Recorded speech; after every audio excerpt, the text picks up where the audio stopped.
Anytime now, race number 4, gates open, they're up and racing. Summit Dancer draws for your lead. Mr. Environment on the outside. In between runners, Emergency Call running by the rail. Magic Mysteries. Then moving up is entry number 3, You Belong to Me, followed by Changing Times.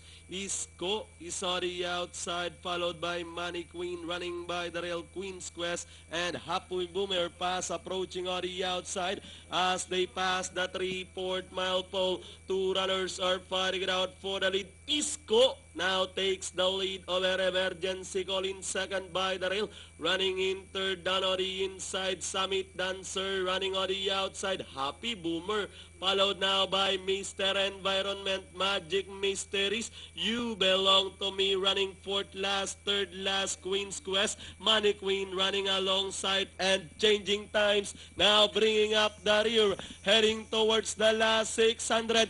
Isco this time by a clear length lead over Magic Mysteries now in second. Running by the rail third, Emergency Call, Mr. Environment. And moving up once again is Summit Dancer as they turn to the final 450.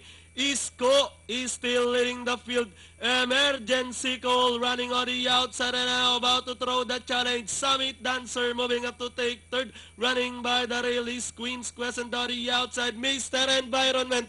With the last 200 meters more to run, Isco, Emergency Call, a long shot now moves up to take the lead. Summit Dancer is on the outside, Mr. Environment, Queen's Quest, and finally, a long shot, Emergency Call. Summit Dancer took second, then comes Isco, Mr. Environment, and Queen's Quest for your Pentapecta.